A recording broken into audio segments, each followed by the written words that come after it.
Hello बच्चों। I think आप लोग अच्छे से पढ़ाई कर रहे होगे। और आज का हमारा टॉपिक है काइनेमेटिक्स। और अब तक हम जितनी फिजिक्स पढ़ रहे थे that was entirely different from जो हम अभी पढ़ रहे हैं। एक्चुअल फिजिक्स यहाँ से बिगिन होती है। सो काइनेमेटिक्स का मतलब हुआ हम यहाँ पे बॉडीज के बारे में बात करेंगे, हम यहाँ पे अलग अलग चीज़ों के बारे में बात करेंगे कि कितने तरह के डिफरेंट डिफरेंट मोशन होते हैं। So the topic is kinematics. ये डिवाइड करा हुआ है हम लोगों ने बहुत सारे पार्ट में, जैसे one dimensional motion, two dimensional motion, three dimensional motion. और उसके बाद हम बात करेंगे कभी कभी हम बॉडीज की, कभी हम बात करेंगे पार्टिकल की, कभी बात करेंगे translational motion, rotational motion, oscillatory motion, vibrational motion. I mean जितने तरह के मोशन पॉसिबल हो सकते हैं हम इस वाले चैप्टर में सब कुछ स्टडी करने वाले हैं। तो जिसमें हम 1D और 2D को बहुत ज़्यादा एलेबोरेट करके पढ़ेंगे, बाकी के बारे में हमारी थोड़ी थोड़ी सी डेफिनेशन होंगी। सो काइनेमेटिक्स कहाँ से आती है? तो फिजिक्स की एक ब्रांच होती है जिसको हम बोलते हैं मैकेनिक्स। तो पहले अंडरस्टैंड करें मैकेनिक्स क्या चीज़ है। मैकेनिक्स से बना है मैकेनिकल इंजीनियरिंग। और मैकेनिकल इंजीनियरिंग में हम क्या पढ़ते हैं? हम मशीनरी पढ़ते हैं, उनके मोशन पढ़ते हैं, किसी कार पे कितना फोर्स लग रहा है, कितना टॉर्क लग रहा है, उसका मास कितना है, और बहुत सारी अलग अलग चीज़ें पढ़ते हैं। इसका मतलब मैकेनिक्स का क्या मतलब हुआ? मैकेनिक्स का मतलब हुआ मैकेनिकल बॉडीज को स्टडी करना। आप और हम भी एक तरह की मैकेनिकल बॉडीज हैं। हम में भी मास है, हम में भी साइज है, लेंथ है और हाइट है हमारे में, और हम किसी रफ्तार से भाग सकते हैं, हम एक्सेलरेट कर सकते हैं, खुद को रुक सकते हैं, किसी चीज़ पे फोर्स लगा सकते हैं, हम वर्क कर सकते हैं। ये सारी चीज़ें मैकेनिक्स के अंडर आती हैं। क्लियर? सो मैकेनिक्स का मतलब हुआ हम किसी पर्टिकुलर बॉडी के सारे एस्पेक्ट्स को पढ़ने वाले हैं। मैकेनिक्स से बहुत बड़ी ब्रांच है फिजिक्स की, जिसमें हम 1D 2D laws of motion, work energy power, collision, momentum, rotation, gravitation, ऐसी बहुत सारे चैप्टर पढ़ते हैं। So it's a big branch. और उस ब्रांच का एक छोटा सा पार्ट है काइनेमेटिक्स। बेटा क्लियर हो गया? सो हम स्टार्ट कर रहे हैं यहाँ पे मैकेनिक्स से। आप पॉइंट टू पॉइंट समझें, मैंने थ्योरी पहले से लिख रखी जिससे हमारा टाइम खराब नहीं हो। सो यहाँ पे लिखा हुआ मैकेनिक्स और सामने क्या लिखा? Branch of physics which deals with study of motion of material objects is called mechanics.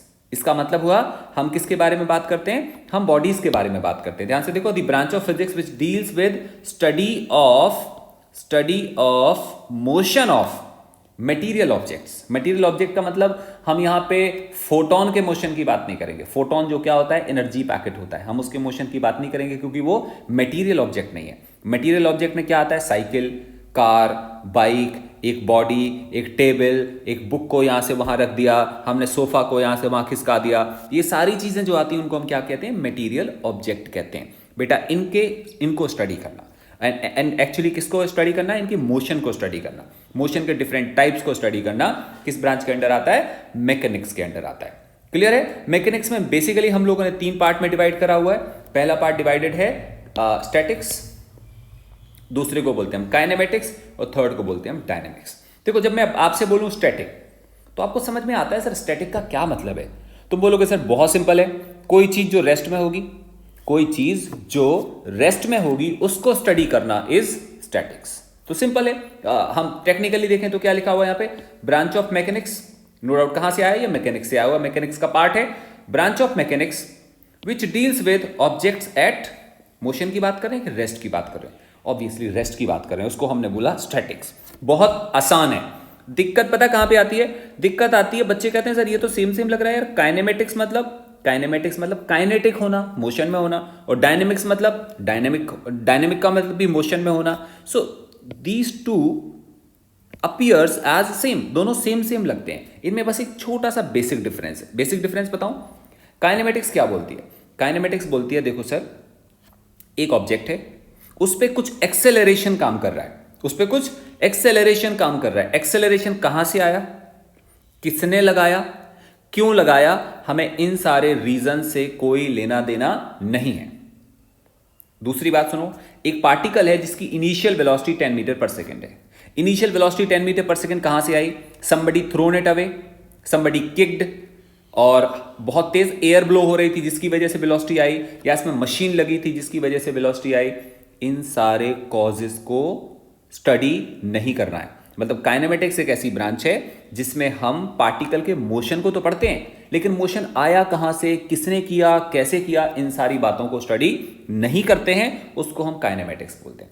On the other hand dynamics mainly deal करता है कि किसी बॉडी पे एक्सेलरेशन आया तो क्यों आया, किसने फोर्स लगाया, कितना एक्सेलरेशन आया, उन सारी चीजों को जब डिग डाउन करते हैं तो उसको हम बोलते हैं डायनेमिक्स। आपको समझ आ गया, ये भी मोशन के बारे में है, ये भी मोशन के बारे में है, लेकिन ये मोशन के कॉज के अंदर एंटर नहीं करता। ये कहता कहां से आया कोई मतलब नहीं, लेकिन ये कहता है कि हमें बताओ कि ये जो हो रहा है वो किस वजह से हो रहा है, किन किन रीजंस की वजह से हो रहा है। इतना सा फर्क है दोनों ब्रांचेस में। देखो यहां पे मैंने लिखा हुआ है kinematics, it is the branch of mechanics which deals with the study of moving body without taking into account the factors which cause. मतलब ये फैक्टर्स को स्टडी नहीं करता कि किसकी वजह से हुआ। मैं आपको छोटा सा एग्जांपल देता हूं। जैसे हमारे पास एक बॉडी है, तुम बोलोगे सर हमने इसको ड्रॉप कर दिया। ड्रॉप करोगे तो नीचे भागेगी ना, कितने से, एक्सेलरेशन ड्यू टू ग्रेविटी से। इतना याद करना है, बाकी याद नहीं करना, हमें मतलब ही नहीं है। लेकिन अगर हम ये चीज डायनेमिक्स में पढ़ेंगे तो हम पता क्या बोलेंगे, हम बोलेंगे एक बॉडी है, ध्यान से सुना, ये एक बॉडी है, ये अर्थ है, अर्थ इस पे एक फोर्स लगाती है और फोर्स की वैल्यू होती है mg। न्यूटन का सेकंड लॉ, थोड़ा सा अगर आपको याद हो, सेकंड लॉ पता क्या होता है, सेकंड लॉ होता है F इक्वल टू ma, याद होगा शायद आपको, और F की वैल्यू कितनी है mg equal to ma, m से m कट गया, यहां से एक्सेलरेशन कितने के इक्वल आ गया, g के इक्वल। आई होप आपको समझ में आ रहा होगा। ये हम किस में पढ़ते हैं, न्यूटन के सेकंड लॉ में। इस वाले डायनेमिक्स में देखो हमने प्रॉपर कॉज लिखा है, प्रॉपर, कि अर्थ है, अर्थ बॉडी इसको अपनी तरफ खींचती है, कितने फोर्स से, इतने फोर्स से, और F इक्वल टू ma होता है तो एक्सेलरेशन इतना आएगा। सो जब हम डायनेमिक्स की बात करेंगे then we have to talk like this, और जब हम काइनेमेटिक्स की बात करेंगे then we have to talk like this. के बाद खत्म। Anything or any body which dropped freely in air will be accelerated down with acceleration g, बात खत्म। कहां से आया, क्यों आया, हमें कुछ नहीं पता। क्लियर बेटा, फिर से देख लो, it is the branch of mechanics which deals with study of moving body without taking into account the factors which cause that motion। Clear, बहुत बढ़िया। अगर तुम्हें काइनेमेटिक्स सही से समझ में आ गया तो तुम्हें डायनेमिक्स भी समझ में आ गया, क्योंकि उसका उल्टा है। डायनेमिक्स क्या लिखा, it is the branch, it is that branch of mechanics, क्योंकि मैकेनिक्स का पार्ट है ना, that branch of mechanics which deals with the study of motion of objects taking into account the factors which cause the motion. हमने यहां factors लेना पड़ेगा कि यार देखो बॉडी नीचे को एक्सेलरेशन g से भागती है, बट क्यों भागती है, हम सारे फैक्टर्स की बात प्रॉपरली, लॉजिकली, फंडामेंटली कर रहे हैं, तब हमें समझ आया कि एक्सेलरेशन g क्यों होता है। फॉर एग्जाम्पल, एक और एग्जाम्पल ले लेते हैं। हमसे कोई बोलता है कि हमारे पास एक बॉडी है, बहुत अच्छी बात है, इसकी इनिशियल वेलोसिटी u है और इसमें एक्सेलरेशन a लग रहा है और इसकी फाइनल वेलोसिटी v आ जाती है। बेटा 9th क्लास में पढ़ा होगा, v equal to u plus a t, आपको याद होगा, ये आ जाती है। एक्सेलरेशन कहां से आया, पता नहीं। इनिशियल वेलोसिटी क्यों है, हमें क्या लेना देना। फाइनल वेलोसिटी कहां से आती है, फॉर्मूले से आती है, v equal to u plus a t. इसके ज्यादा हमने बातें करनी नहीं है। लेकिन जब हम डायनेमिक्स की बात करेंगे तो हम क्या बोलेंगे, देखो सर एक बॉडी है, अच्छा, उसमें सर मास है, बहुत बढ़िया, उस पर सर फोर्स लग रहा है, ओके, और सर ये पहले से चल के आ रही थी, बहुत देर से चलते जा रही थी और इसकी वजह से इसकी वेलोसिटी अभी u हो गई है। ठीक बात है, बताओ कि कुछ देर के बाद इसकी वेलोसिटी कितनी आएगी। तो तुम क्या बोलोगे, सबसे पहला तुम बोलोगे फोर्स लग रहा है ना, तो बॉडी पे एक्सेलरेशन निकालोगे तुम, और वो कितना आएगा, F/m। बट तुम्हें यहां क्लियर हो रहा है ना कि एक्सेलरेशन क्यों आ रहा है। एक्सेलरेशन फोर्स की वजह से आ रहा है, पुश करने की वजह से आ रहा, पुल करने की वजह से आ रहा, किक करने की वजह से आ रहा। हम व्हाट आर वी डूइंग जिससे एक्सेलरेशन आ रहा है, ये सब कुछ पता है तुम्हें। तो जब तुम पूरे रियल पिक्चर को देखते हो, फंडामेंटली, लॉजिकली, जब तुम पूरे रियल पिक्चर को देखते हो, उसको हम डायनेमिक्स बोलते हैं। और जब रियल पिक्चर से कोई लेना देना नहीं, हमें तो केवल इससे मतलब है कि कितनी कितनी चीजें एक्ट कर रही हैं, तो वो काइनेमेटिक्स है। आई बिलीव आप डिस्टिंक्ट कर पाए होगे दोनों में, दोनों ऑलमोस्ट लगभग सेम है, बस दोनों में फर्क है।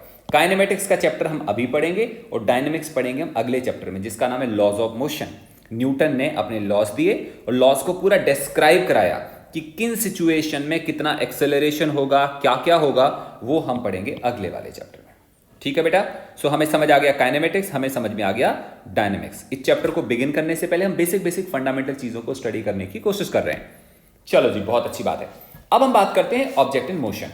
ठीक बात है, तुम्हें पता किसी मोशन को डिफाइन करना हो तो तुम्हें दो बातें डिफाइन करनी पड़ेगी। मोशन तब डिफाइन होगा ना जब तुम्हें रेस्ट का पता हो। अगर तुम्हें यही नहीं पता होगा कि रेस्ट किसको कहते हैं तो तुम मोशन कैसे निकाल पाओगे। क्लियर है? सो जब हम मोशन की बात करते हैं तो हमने दो चीजों को यहां डिफाइन करा, रेस्ट भी डिफाइन करा है और मोशन भी करा। मैं आपसे बोलूं रेस्ट का क्या मतलब है? सोचो, तुम कहोगे बहुत आसान सर, कोई चीज रुकी हो तो वो रेस्ट है। मैं कहूंगा बेटा बताना दुनिया में कौन सी चीज रुकी हुई है? तुम बोलोगे सर मेरे सामने जो चेयर रखी है वो रुकी हुई है। मैं कहूंगा वो तुम्हारे रिस्पेक्ट में रुकी है, दुनिया के रिस्पेक्ट में नहीं रुकी हुई है, क्योंकि अर्थ itself is not at rest. Earth has dual motion. एक तो अर्थ अपने एक्सिस के अबाउट रोटेट हो रही है, दूसरा वो रिवॉल्व कर रही है सन के अबाउट। इसका मतलब अगर अर्थ को हम किसी दूसरे प्लेनेट पे खड़े होकर देखेंगे तो क्या लगेगा? हमें लगेगा अर्थ रुकी हुई नहीं है। तो अगर अर्थ रुकी नहीं है तो हमारा रूम भी रुका नहीं है, तो हमारी चेयर वो भी रुकी नहीं है। तो अगर मैं तुमसे बोलूं कि चेयर एट रेस्ट है तो ये स्टेटमेंट सही है? तो ये स्टेटमेंट सही नहीं है। ये रेस्ट में किसके रिस्पेक्ट में? ये मेरे रिस्पेक्ट में। मेरा एक फ्रेंड मून में रहता है, कॉलोनी बना के, उसका घर है बहुत बढ़िया मून के ऊपर, और उसने एक बार टेलीस्कोप से चेयर को देखा तो उसने क्या बोला? चेयर तो बहुत तेज भाग रही है। और मैंने बोला चेयर रेस्ट में। हमारे बीच में लड़ाई हो गई। तो उसने मेरे को समझाया कि जो रेस्ट और मोशन है वो रियल टर्म नहीं है, वो रिलेटिव है। रिलेटिव का मतलब मेरे रिस्पेक्ट में तो रेस्ट में है, लेकिन उस मून पे बैठे मेरे फ्रेंड के रिस्पेक्ट में रेस्ट में नहीं है।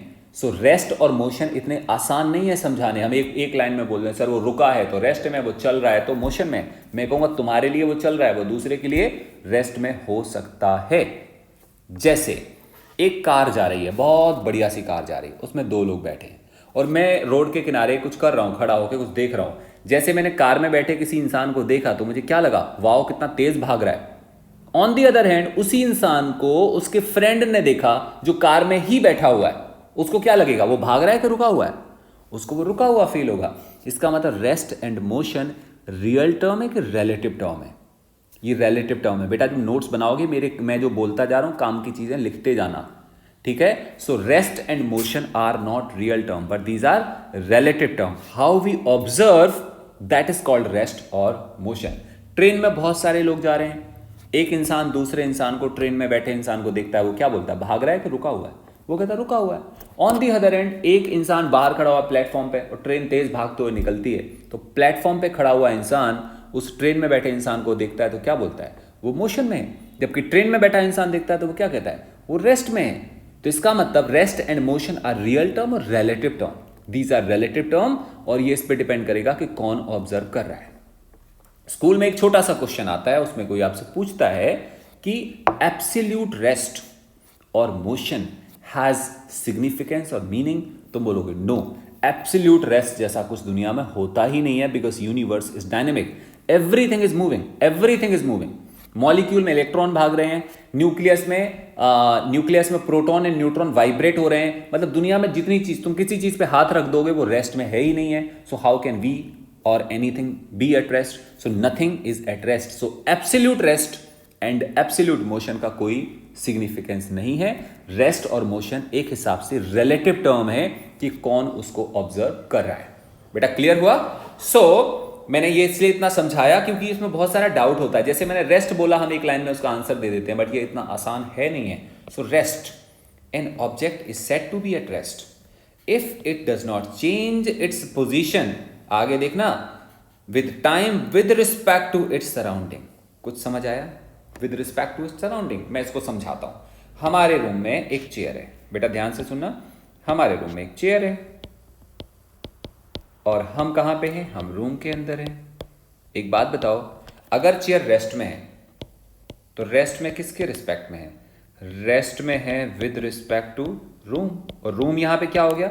ये सराउंडिंग हो गया। तो यहां पे लाइन देखना कितनी बढ़िया लाइन लिखी हुई है, with respect to its surrounding. तो अगर चेयर हमें रेस्ट में फील होती है, हमें लग रहा है चेयर तो जा ही नहीं रहे, रेस्ट में फील हो रही है, किसके रिस्पेक्ट में रेस्ट में फील हो रही है? रूम के रिस्पेक्ट में। इसका मतलब चेयर कैसी है? चेयर को हम रेस्ट में बोलेंगे। हाँ, लेकिन अगर रूम के रिस्पेक्ट में चेयर यहां वहां भागना शुरू कर दे तो हम क्या बोलेंगे? Chair is in motion. Clear? तो तुम्हें ये देखने की जरूरत है कि सराउंडिंग के रिस्पेक्ट में क्या हो रहा है। मैं थोड़ा और समझाता हूं। एक साइकिल तुम्हारे सामने से निकलती है, तुम कहां हो? तुम ग्राउंड पे हो। ग्राउंड मतलब अर्थ। क्या अर्थ रेस्ट में है? नहीं है। लेकिन हम क्या मान के चलते हैं? मैंने क्या बोला? हम क्या मान के चलते हैं? हम मान के चलते हैं कि अर्थ रेस्ट में है। बेटा समझ आ गया? तो हम ऐसा मान के चलते हैं कि अर्थ रेस्ट में है, तो हमारे हिसाब से सराउंडिंग कैसा है? रेस्ट में है। लेकिन साइकिल उस सराउंडिंग के ऊपर भाग रही है तो हम क्या बोलते हैं? साइकिल रुकी है कि मोशन में? साइकिल मोशन में, क्योंकि जिस सराउंडिंग पे वो है उस सराउंडिंग के रिस्पेक्ट में, ध्यान दो ये अंडरलाइन जो लिखा हुआ है, उस सराउंडिंग के रिस्पेक्ट में वो भाग रही है, तो हम क्या बोलेंगे उसको कि वो मोशन में है। वहीं अगर अगर एक साइकिल अर्थ के ऊपर खड़ी हुई है तो बिना सोचे हम लोग क्या बोलना शुरू करते हैं, ओह साइकिल तो रुकी हुई है। सच क्या है, साइकिल रुकी हुई है ना, ये तो तुम्हारे लिए रुकी हुई है, मून के लिए थोड़ी ना रुकी है। लेकिन फिर भी हम डेफिनेशन किसके हिसाब से देते हैं, उस सराउंडिंग के हिसाब से जहां पे हम होते हैं। बेटा क्लियर है? तो हम अगर अर्थ पे हैं और अर्थ पे हम रुके हैं और बाकी चीजें भी रुकी हुई हैं तो हम उनको रेस्ट में कंसीडर करके चलते हैं। अब हम बात करते हैं मोशन।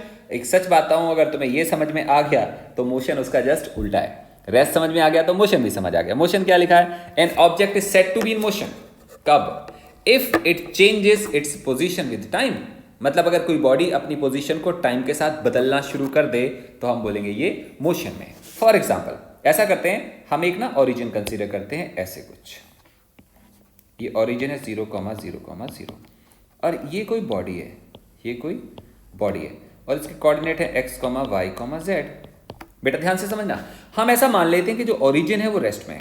क्या मान लिया हमने, मैंने बोला हम मान लेते हैं। ये मान लेते हैं वर्ड क्यों यूज करते हैं, क्योंकि दुनिया में कुछ रेस्ट में है ही नहीं है। सो हम मान लेते हैं कि ओरिजिन रुका हुआ है।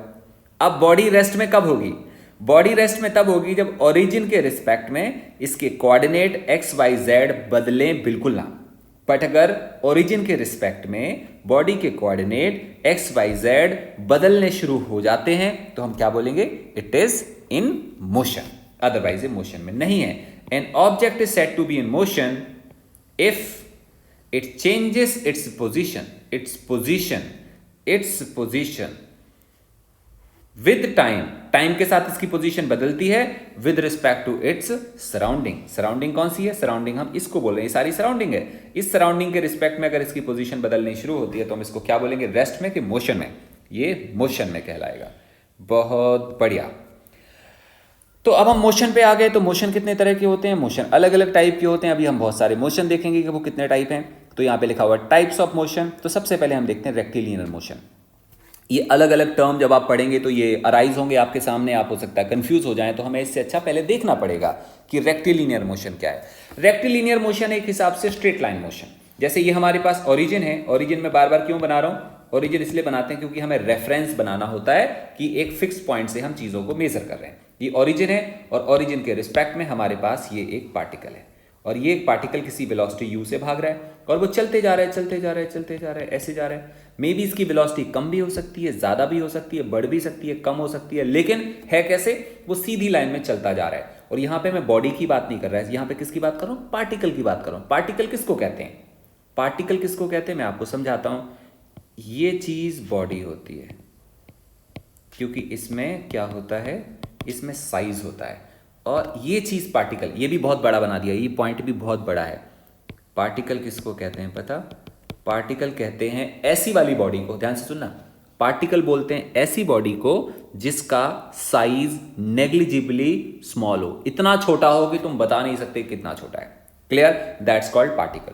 जब हम बात कर रहे हैं रेक्टिलिनियर मोशन तो मैंने यहां बॉडी की बात नहीं करी, यहां किसकी बात कर रहे हैं हम पार्टिकल की बात कर रहे हैं। इसमें क्या लिखा है, in this motion particle moves along straight line. जब सीधी लाइन में जा रहा होगा तो कोई आपसे पूछेगा कौन सा मोशन है, तुम बोलोगे सर ये रेक्टिलिनियर मोशन है।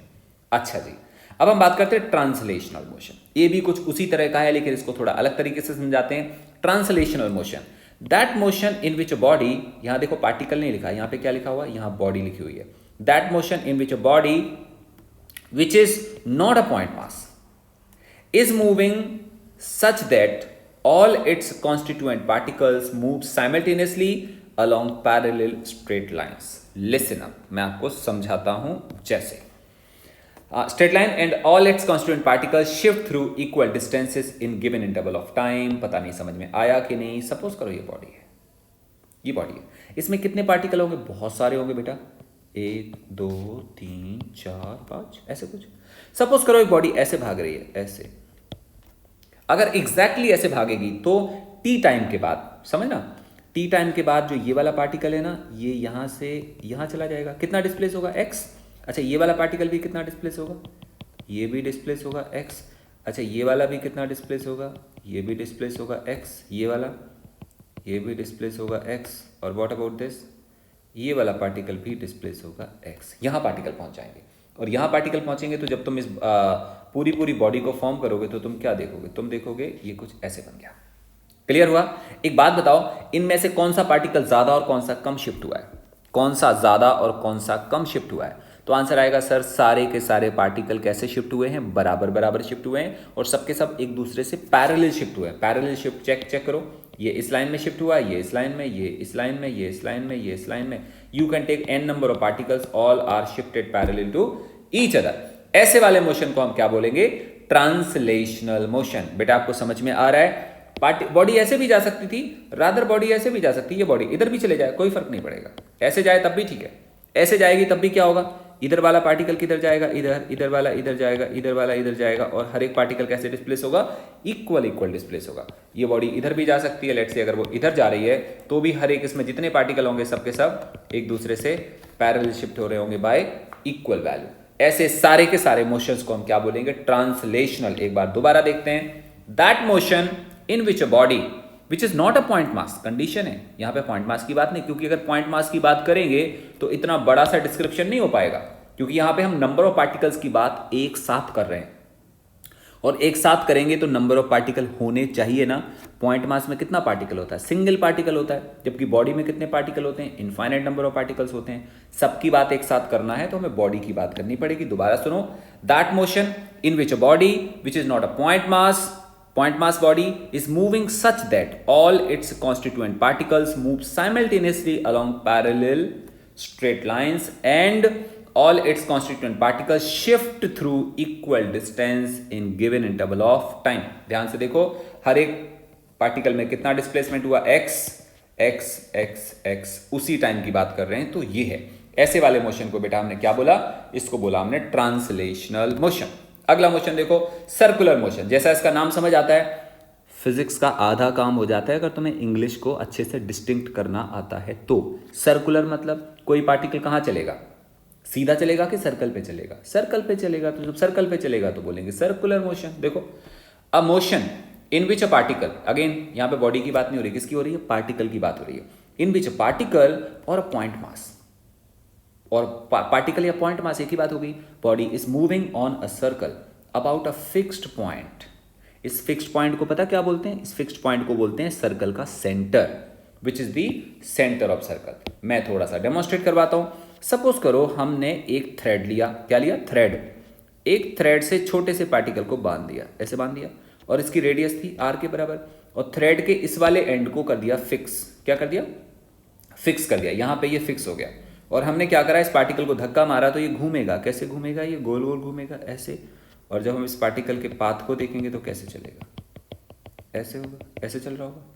तो ये पार्टिकल कौन है बेटा? यहाँ पे पार्टिकल ये है, पार्टिकल है। और सेंटर कौन सा है यहाँ पे? ये सेंटर है। इसका मतलब ये पार्टिकल किसके अबाउट घूम रहा है? गोल गोल घूम रहा है। किसके अबाउट? एक फिक्स पॉइंट के अबाउट। अबाउट का मतलब समझते हो? गोल गोल घूमना किसी के चारों तरफ, उसको हम बोलते हैं अबाउट। तो ये सेंटर के अबाउट घूम रहा है, कितने में? आर रेडियस में घूम रहा है, और ये चलता जा रहा है, चलता जा रहा है। ऐसे वाले मोशन को हम क्या बोल रहे हैं? Circular motion. ध्यान रखना, यहां हम बॉडी की बात नहीं कर रहे हैं, बॉडी की बात नहीं कर रहे हैं, यहां पे हम पार्टिकल की बात कर रहे हैं। अगर हम बॉडी की बात करते तो उसका मतलब कुछ और हो जाता, उसका मतलब आगे वाले टॉपिक में मैं पढ़ाता हूं। सो दोबारा देखो, a motion in which a particle or a point mass body is moving on a circle about a fixed point which is the center of circle is called circular motion। I think clear है? तो बहुत अच्छी बात है। अगला देखो, rotational motion is that motion। पहले समझा दूं फिर हम पढ़ते हैं इस डेफिनेशन को। देखो, रोटेशनल जब वर्ड यूज करते हैं ना तो हम पॉइंट मास की बात नहीं करते, हम पूरी बॉडी की बात करते हैं। जैसे आपके रूम में एक चेयर रखी होगी, तुम चेयर को पकड़ो और धक्का मार दो, सिंपल धक्का मार दो, पुश कर दो, तो चेयर आगे को चली जाएगी। ऐसे वाले मोशन को बोलेंगे ट्रांसलेशनल मोशन। लेकिन तुम चेयर के हैंडल को पकड़ो, धक्का मत मारो, और अपने हाथों को ट्विस्ट कर दो क्लॉकवाइज और एंटी क्लॉकवाइज। जैसे तुम अपने हाथों को ट्विस्ट करोगे क्लॉक और एंटी क्लॉकवाइज, चेयर आगे नहीं जाएगी, बट चेयर क्या होगी? घूम रही होगी। किसके अबाउट? एक पर्टिकुलर पॉइंट के अबाउट। डिपेंड करेगा, जैसे तुम चेयर का सारा वेट, उसमें 4 लेग्स होते हैं ना, चेयर का सारा वेट एक लेग पे डाल दो, 3 लेग हवा में उठा लो, फिर घुमाओ, तो चेयर किसके अबाउट घूमेगी? उस लेग के अबाउट घूमेगी। अब चेयर को थोड़ा दूसरी तरफ टिल्ट करो और चेयर का सारा वेट अगले वाले लेग पे कर दो, अब ट्विस्ट करो तो चेयर किसके अबाउट घूमेगी, उस लेग के अबाउट घूमेगी। मतलब चेयर के घूमने की एक्सिस, उसको हम बोलते हैं एक्सिस, जिसके अबाउट चीज़ें घूमती हैं उसको हम बोलते हैं एक्सिस। एक्सिस बहुत सारी हो सकती हैं। अच्छा, फैन है ना हमारे रूम में, आपके रूम में फैन होगा, सीलिंग फैन, ऊपर देखो ध्यान से, तुम इसको ऑन करो, जैसे तुम ऑन करोगे घूमना शुरू होगा, किसके अबाउट, वन एंड के अबाउट का सेंटर के अबाउट, ये सेंटर के अबाउट घूमेगा। ऐसे हाथ हाथ घुमा के देखो, गोल गोल गोल गोल घूम रहा होगा, तो सेंटर जो बीच वाली लाइन है ना उसको बोलते हैं एक्सिस ऑफ फैन। और एक्सिस पता कौन सी चीज होती है, जो हमारी फैन की ब्लेड्स होती है ना वो एक रॉड के ऊपर लटकी होती हैं। बेसिकली एक्सिस कौन सी होती है, जो रॉड के अलोंग होती है। क्लियर? सो फैन की एक्सिस को हम बोलेंगे उसकी रॉड। क्लियर हो गया? ऐसे करके एक कार देखते हैं, कार का मोशन ट्रांसलेशनल है, कार का मोशन ट्रांसलेशनल है, लेकिन कार में लगे व्हील्स कैसे घूम रहे होते हैं, अपनी एक्सेल, एक्सेल समझते हो, वो बीच में रॉड पड़ी होती है, उसको हम एक्सेल बोलते हैं, एक्सेल के अबाउट घूमते हैं, उसी एक्सेल को बोलते हैं एक्सिस ऑफ रोटेशन। तो कार में घूमने वाला व्हील कैसा मोशन दिखा रहा है, रोटेशनल मोशन दिखा रहा है। क्लियर? सो दुनिया में आपको मेनली दो तरह के मोशन दिखाई देंगे, एक ट्रांसलेशनल जिसमें चीजें बस जाए जा रही हैं एक डायरेक्शन में, और एक रोटेशनल जिसमें चीजें घूम रही हैं। मैक्सिमम मशीनरी में रोटेटिंग चीजें होती हैं। आप मशीनरी उठा के देखोगे ना तो वहां पे पाओगे कि रोटेशनल चीजें होती हैं, फैन है या किसी तरह के ड्रम है या रोलर हैं जो घूम रहे हैं, पुलीज हैं जो घूम रही हैं। सो बहुत सारी मशीन्स में तुम देखोगे कि चीजें घूम रही होती हैं। हमारे कार में बहुत सारी चीजें रोटेशनल होती हैं। जैसे कार को अगर तुम देखोगे, रेडिएटर के पास एक फैन लगा होता है, जब कार स्टार्ट होती है तो फैन घूम रहा होता है हमारी कार को ठंडा करने के लिए। ऐसे उसमें बड़े सारे पार्ट होते हैं जो घूम रहे होते हैं। सो बाहर से नहीं दिखते, बट कार के अंदर बहुत सारे कंपोनेंट हैं जो अपनी एक्सिस के अबाउट बस घूम रहे हैं। गियर बॉक्स होता है ना, गियर बॉक्स में शाफ्ट पड़ी होती हैं, शाफ्ट, वो शाफ्ट घूम रही होती है अपने एक्सिस के अबाउट। वो सारे के सारे मोशन कैसे हैं, रोटेशनल है। क्लियर? हमारा डोर होता है ना, डोर दो तरह के होते हैं, एक तो स्लाइडिंग डोर होता है, हम उसकी बात नहीं कर रहे, एक होता है एक्चुअल जो हमारे घर में हिंज लगा होता है। तो तुम डोर के हैंडल को पकड़ते हो और खोलते हो, तो खोलते अगर तुम उसको ओपन करते हो तो क्या पूरा का पूरा डोर खिंच के बाहर आ जाता है कि एक्सिस के अबाउट घूम रहा होता है? तो तुम ध्यान से देखोगे उसमें रोटेशन होता है उसके अपने हिंजेस के अबाउट, उसी को हम बोलते हैं axis of rotation. Did you get that? तो अभी समझ आ गया रोटेशनल मोशन हमारे सराउंडिंग में कितने सारे हैं, बहुत सारे हैं। मेरे सामने अभी एक बुक रखी है, अगर मैं बुक को जस्ट सेंटर पे, सेंटर समझ रहे, बुक के सेंटर पे ऐसे साइड में फिंगर रख के धक्का मारूंगा तो वो आगे खिसक जाएगी। बट अगर बुक के एज पे, एज समझ रहे हो ना, एज पे फिंगर से धक्का मारो, तुम करके देख लो, बुक के बीचों बीच धक्का लगाओगे तो सीधी जाएगी, लेकिन बुक के एज पे धक्का मारोगे तो आगे भी जाएगी और घूमना भी शुरू हो जाएगी। ऐसे वाले मोशन को हम रोटेशन बोलते हैं। अब मेरे सामने लेट से ऐसा मान के चलो कि कोई चेयर रखी हो और वो भी चेयर हैवी ना हो, प्लास्टिक की चेयर हो, आप उसको जोर से धक्का मारते हो, अगर तो सेंट्रल पॉइंट पे धक्का मारोगे तो चेयर सीधी जाएगी, लेकिन अगर तुम धक्का मारोगे या किक करोगे उसको साइड से, जब साइड से करोगे तो फिर वो आगे जाने के साथ साथ क्या होगी, रोटेट होनी शुरू हो जाएगी। ऐसा वाला मोशन कौन सा है, रोटेशनल मोशन है। मुझे लग रहा है मोशन आपको समझ में आ गया होगा। तो क्या लिखा है यहां पे, इज दैट मोशन, ध्यान से देखो, is that motion in which a body which is not a point mass. Mind data, यहां हम पॉइंट मास की बात नहीं कर रहे, डोर पॉइंट मास नहीं होता, चेयर पॉइंट मास नहीं है, बड़ी बड़ी बॉडीज हैं। In which body which is not a point mass body is moving such that all its constituent particles move simultaneously along concentric circle। रुक जाओ, होल्ड करो, ये हमारे पास एक रॉड है। क्या है बेटा, रॉड है।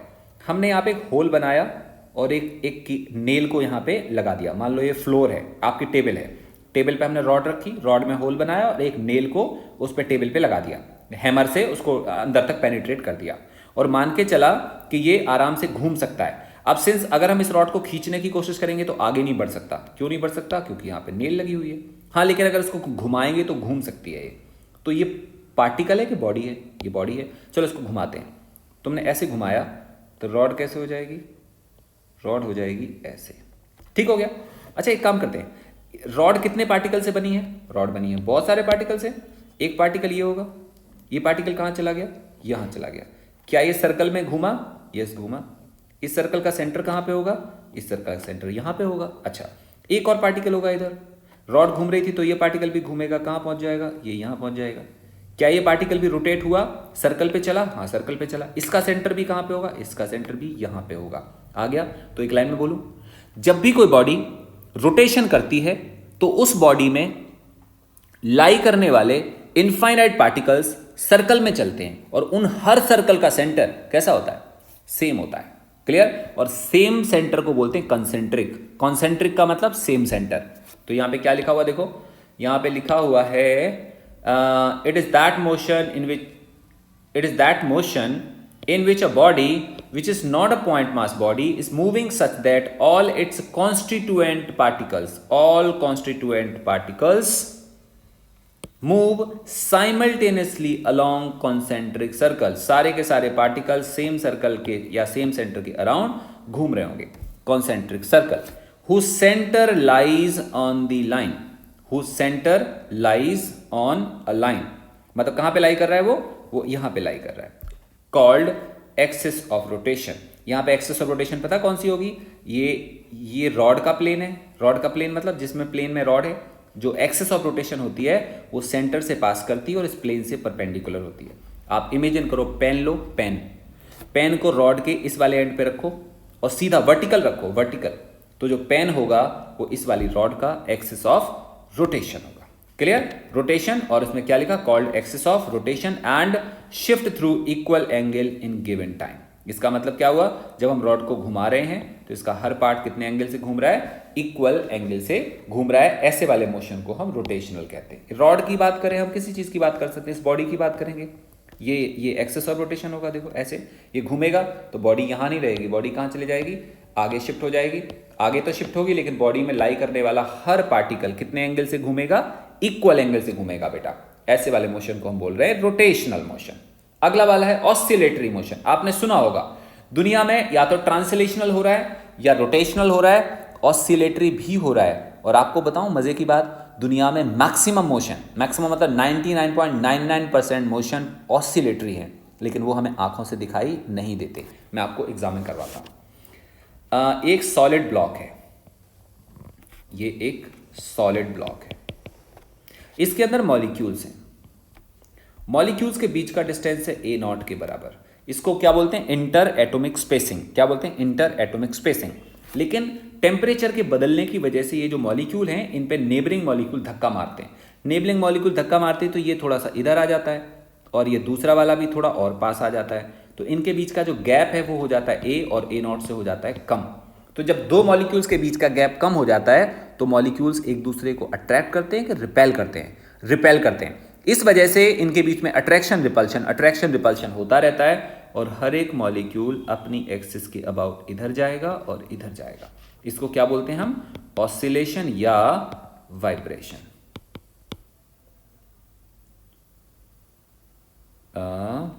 तो ये ऑसिलेशन करता है, या हम ऑसिलेशन ही लिख देते हैं, ज्यादा अच्छा होगा। ऑसिलेशन करता है या ये वाइब्रेट करता है, ठीक है ना? तो ऑसिलेशन होगा या वाइब्रेशन होगा और ये अपने एक्सिस के अबाउट टू एंड फ्रो करता रहेगा।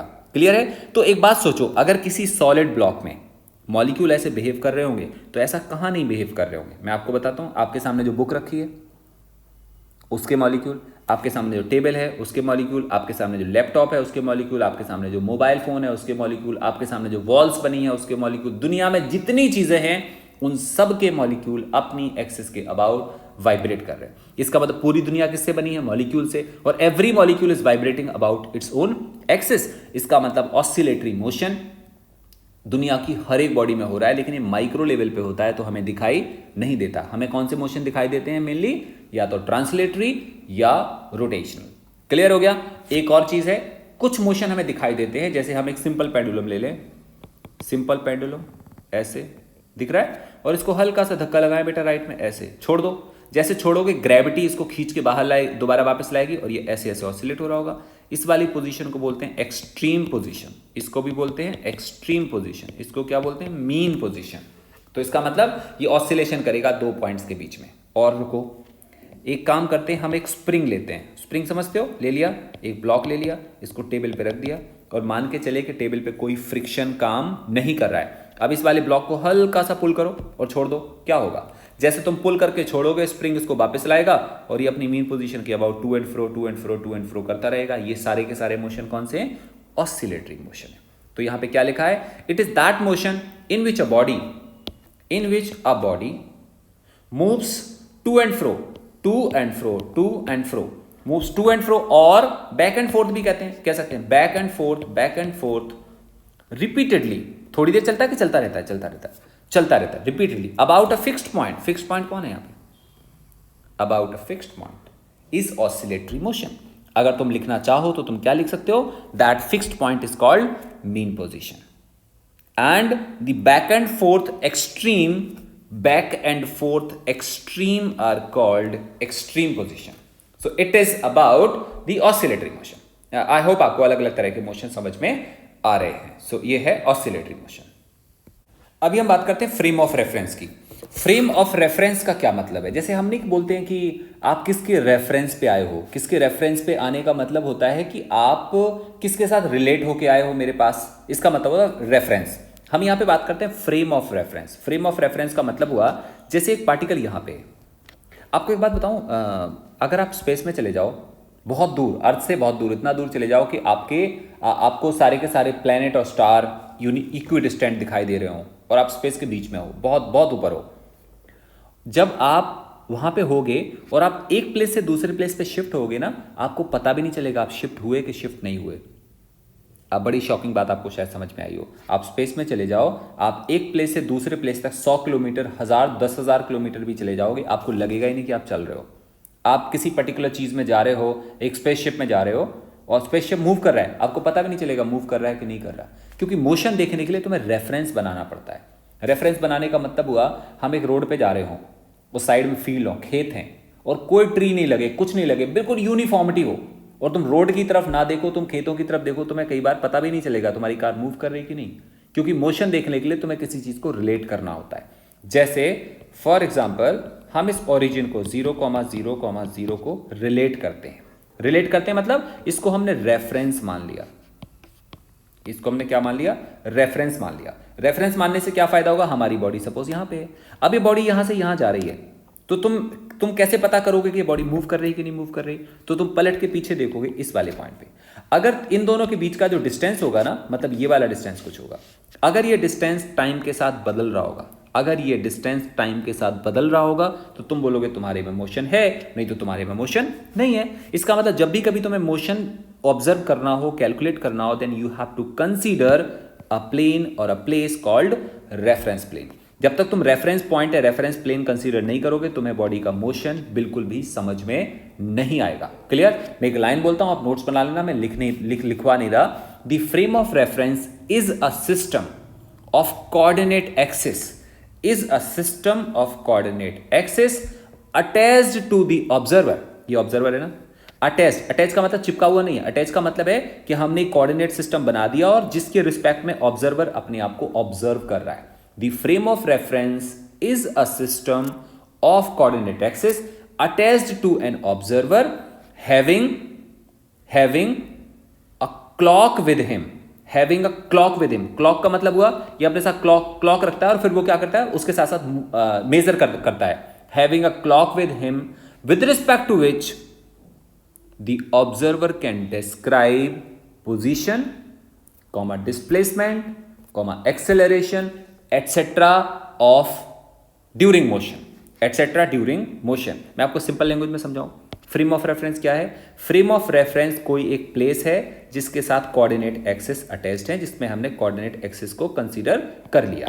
कोऑर्डिनेट एक्सिस अटैच्ड है, ये एक पर्टिकुलर प्लेस है जिसके रिस्पेक्ट में हम ऑब्जर्वर का मोशन कैलकुलेट कर सकते हैं, या ऑब्जर्वर अपने आप को इसके रिस्पेक्ट में चेक कर सकता है कि वो मूव किया है कि मूव नहीं किया हुआ है। इसको हम बोलते हैं फ्रेम ऑफ रेफरेंस। फ्रेम का मतलब फोटो का फ्रेम नहीं है, इट इज एनी प्लेस। मैं और लैंग्वेज में समझाता हूं।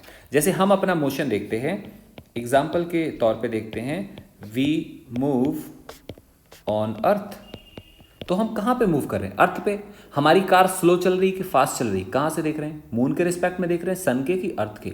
अर्थ के रिस्पेक्ट में। So we move on earth, तो जो फ्रेम ऑफ रेफरेंस होगा, frame of reference is earth. क्योंकि हम अपने मोशन, मैं आपसे कहता हूं मेरी कार बहुत तेज चलती है, किसके रिस्पेक्ट में तेज चलती है? अर्थ के रिस्पेक्ट में। इसका मतलब मोशन में किसके रिस्पेक्ट में कैलकुलेट कर रहा हूं? अर्थ के रिस्पेक्ट में। सो मेरे लिए फ्रेम ऑफ रेफरेंस कौन हो गया? अर्थ हो गया। बात आपको समझ में आता है? तो ऐसे हम कुछ मेजर कर रहे होते हैं। जैसे मान लो हम एक और एग्जांपल ले लेते हैं। एक ट्रेन भाग रही है, train is running motion of any body with respect to train measure करते हैं हम। देखो क्या लिखा हुआ, ट्रेन इज रनिंग, और हम क्या करते हैं, motion of any body with respect to train. With respect to train का मतलब मैं ट्रेन में वॉक कर रहा हूं, मैं तेज वॉक कर रहा हूं कि स्लो वॉक कर रहा हूं, ग्राउंड के रिस्पेक्ट में देखेंगे कि ट्रेन के रिस्पेक्ट में देखेंगे? ट्रेन के रिस्पेक्ट में देखेंगे। तो ऐसे वाले केस में जो रेफरेंस फ्रेम होगा वो कौन होगा? ऐसे केस में जो रेफरेंस फ्रेम होगा वो कौन होगा? वो ट्रेन होगी, क्योंकि मोशन में किसके रिस्पेक्ट में देख रहा हूं? ट्रेन के रिस्पेक्ट में देख रहा हूं। आपको बात समझ में आ रही है? तो हम जिस पर्टिकुलर जगह या जिस पर्टिकुलर चीज के रिस्पेक्ट में अपना मोशन देखते हैं, that's called reference frame. Reference frame दो तरह के होते हैं, एक का नाम है inertial frame of reference. Inertial frame of reference का मतलब हुआ ये ऐसा फ्रेम जहां पे where Newton's first law of motion is applicable, where Newton's first law of motion is applicable। अब इसका मतलब बहुत बार हमें नहीं समझ आता कि सर आपने क्या बोल दिया। मैं आपको समझाता हूं। आप एक कार के ऊपर खड़े हो, सोचो आप उसके रूफ टॉप पे स्टंट सीन ले रहे हो, कार भाग रही है।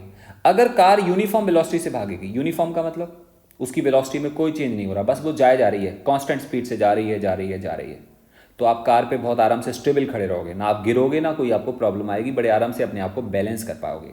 ऐसे केस में तुम कार को मान सकते हो कि कार आपको अर्थ के जैसी अपीयर होगी। तो ऐसे केस में हम कार को क्या बोलेंगे? Inertial frame. क्लियर हुआ? इनर्शियल फ्रेम बोलेंगे। और इस पे न्यूटन के लॉज वैलिड होते हैं, ये मैं आपको अगले चैप्टर में समझाऊंगा, जो हम लॉज ऑफ मोशन पढ़ेंगे। अभी मैं टाइम खराब करूंगा, आपको समझ में कम आएगा। ऐसे मान सकते हैं इनर्शियल फ्रेम वो होते हैं विच आर रेस्ट पे होंगे, या तो रेस्ट और मूविंग विद कांस्टेंट वेलोसिटी।